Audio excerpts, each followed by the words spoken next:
மிக முக்கியமான ஒரு விஷயத்த சொல்றேன், நல்லா கேட்டுக்கோங்க. மிக முக்கியமான விஷயம், வாழ்க்கை பிறப்புங்கிற ஒரு கோட்ல ஆரம்பிக்குதா இல்லையா? அந்த பிறப்புங்கிற கோட்ல ஆரம்பிச்ச மாதிரியே மறுபடியும் மரணம்ங்கிற அதே கோட்ல வந்து முடியும். பிறக்கும் போது எப்படி ஒண்ணும் இல்லாம வந்தானோ அது போல மரணிக்கும் போதும் ஒண்ணுமே இல்லாம எல்லாத்தையும் விட்டுட்டு போயிருவான். அவனுடைய செல்வம், சொத்து, குடும்பம், குழந்தை எல்லாத்தையும் விட்டுட்டு ஒண்ணும் இல்லாம பிறந்தது மாதிரியே போய் சேர்ந்துருவான்.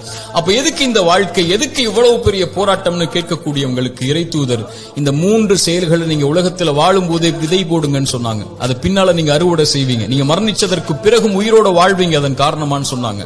அந்த 3 விஷயம் என்ன தெரியுமா? முதல் விஷயம், இறைவன் உங்களுக்கு செல்வம்னு ஒண்ணு கொடுப்பான், அது பிறருக்கு இந்த உலகத்திலேயே கொடுத்து உதவுங்க. அதன் மூலமாக ஒருவன் பலன் பெற்றிருந்தால், அதன் மூலமாக இன்னொரு பலன் பெற்றிருந்தால் அந்த தொடர் நன்மை உங்களுக்கு வந்தடையும்னு சொன்னாங்க.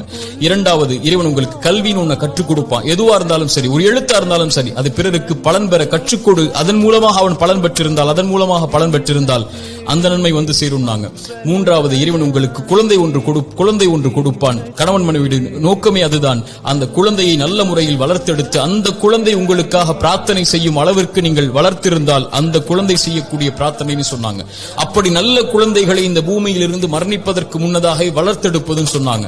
இந்த 3 விஷயத்தை யார் இந்த பூமியில் மரணிப்பதற்கு முன்னதாகவே உலகத்தில் விதை போடுவாரோ அவர் மரணித்ததற்கு பிறகும் அதை அறுவடை செய்து கொண்டு இந்த உலகத்தில் உயிர் வாழ்ந்து கொண்டே இருப்பார், இந்த உலகம் அழியும் வரைன்னு சொன்னாங்க. Download ShareChat.